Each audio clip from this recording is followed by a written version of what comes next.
Hey guys, Happy New Year and welcome to my channel. In today's video, I am going to be talking to you all about my experience with having acne and also being on an antibiotic called Doxycycline to help cure my acne. So we are going to go ahead and get started. So my acne really started to develop when I was a teenager, so I would say right around middle school, and I was dealing with acne throughout high school, and I started to develop hormonal cystic acne, I would say my first year of college, so when I was about a freshman in college.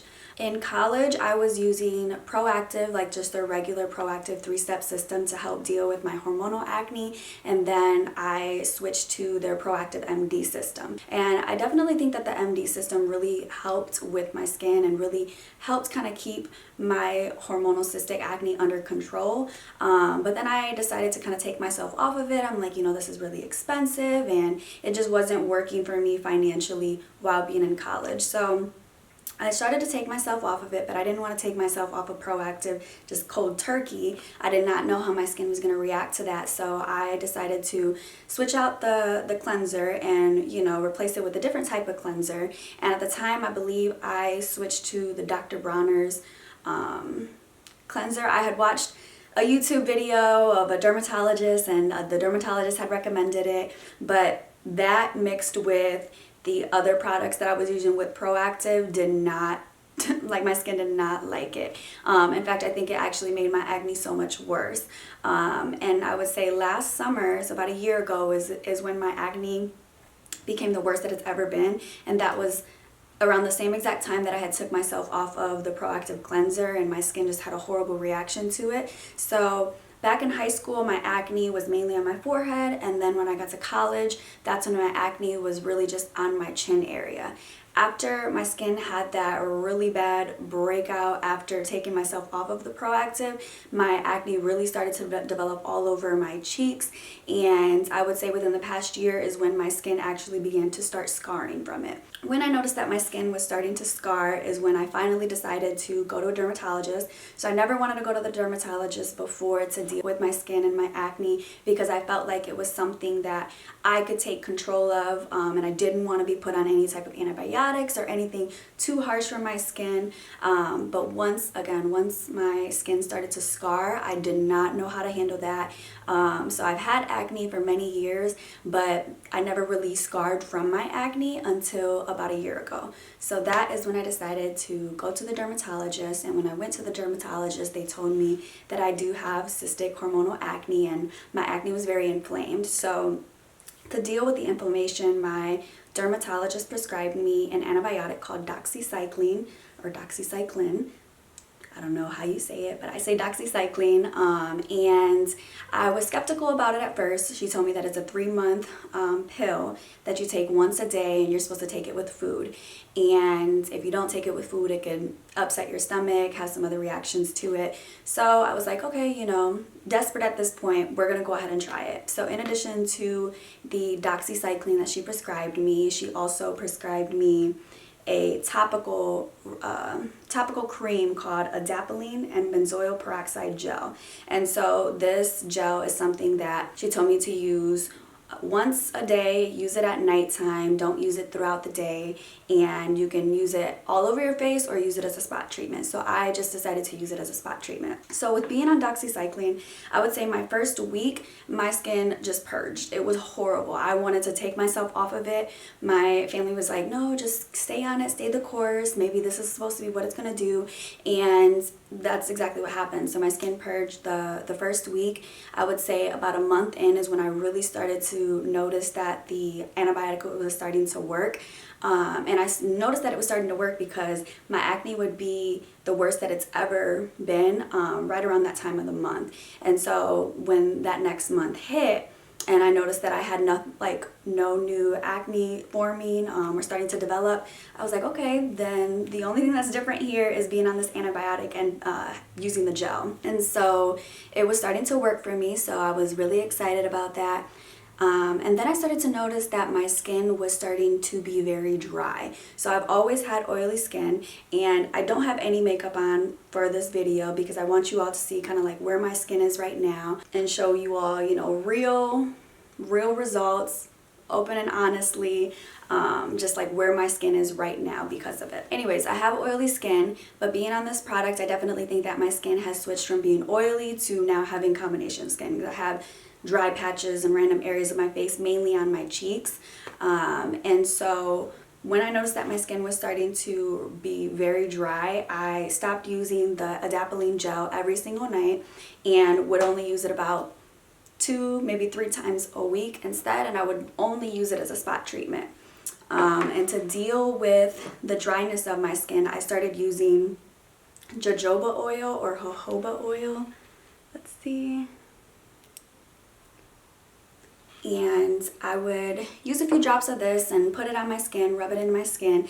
If my skin was very dry and like starting to like flake and peel and all that stuff, I have a vitamin E roller, and it's just a vitamin E oil. I would mix that in with the jojoba oil and kind of rub it on those areas that are very dry and use that at night. During the daytime, my dermatologist recommended that I use a Cetaphil moisturizer, and so this is just a travel size moisturizer, but it's the Cetaphil oil absorbing moisturizer, and it has an SPF 30 in it.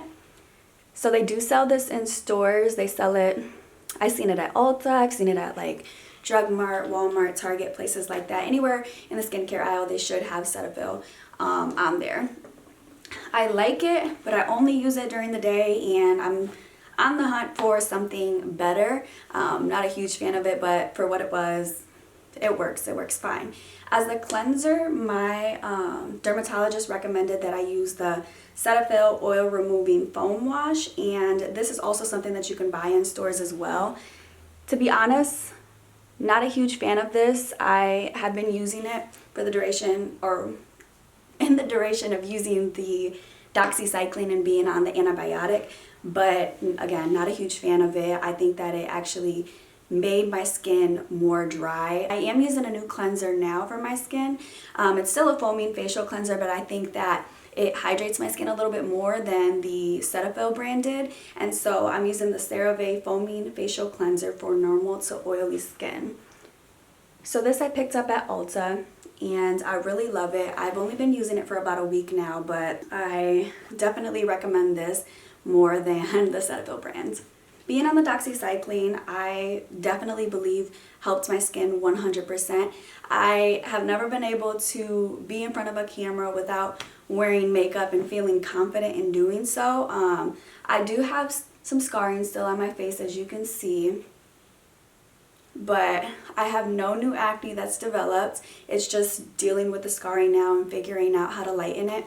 I did go see my dermatologist after the 3 months of me being up on my first set of the antibiotics. She talked about my scarring and said that with the type of scarring that I have, it's something that's just going to fade with time. So it's really just being patient with my skin. I have been trying to test out different types of face masks. It's all natural honey, and then putting some turmeric powder on it, rubbing it on your skin, leaving it on there for a little bit, washing it off with warm water. That's kind of like what I've been doing with face masks. I don't purchase any face mask. If I do any face mask at all, it's going to be all natural ingredients that you can find just within your home. But yeah, back to the Doxycycline.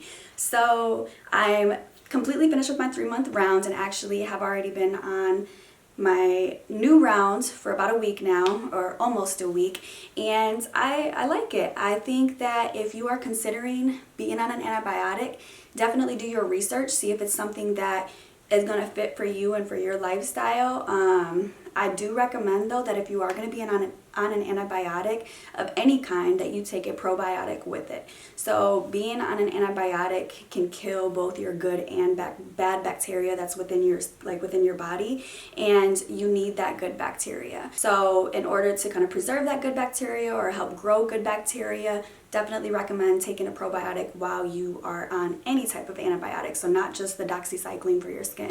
So the antibiotic that I'm on is by a brand called Renew Life, and I believe I get the one with 50 billion strains or something like that. I will put every product that I've talked about down in the description box below with links, so you'll be able to kind of see exactly what I'm talking about, where you can get it from, and what the price ranges are. But yes, definitely recommend taking a probiotic while you're on it. The Doxycycline completely helped my skin. Like I said, the first week is when my skin really started to purge. From that point on, my skin has definitely like made some tremendous growth. Like, the scarring I can deal with now, because now when I actually do my makeup, it's on a smooth canvas and there's no little tiny bumps. And even around that time of the month, I might get, you know, 1 or 2 here and there, but it's nothing compared to what I used to get. And the inflammation has definitely settled down, controlled itself. I think beyond that, I'm going to continue to do my research on just natural remedies to help with and dealing with inflammation within your body. So we will see. I hope that by listening to this video, it has really helped you think about whether or not going on an antibiotic is going to be something that you want to consider with dealing with your own skincare. I know that many people don't recommend it. I wanted to try it out for myself and see. The first month the first 3 months, the first round for me has made a difference. I actually really like it. It's definitely made a difference, and I definitely recommend it. So I hope that this video has helped you consider whether or not it's for you. And if you guys have any questions at all, go ahead and put it down in the comment box below. Otherwise, thank you so much for tuning in.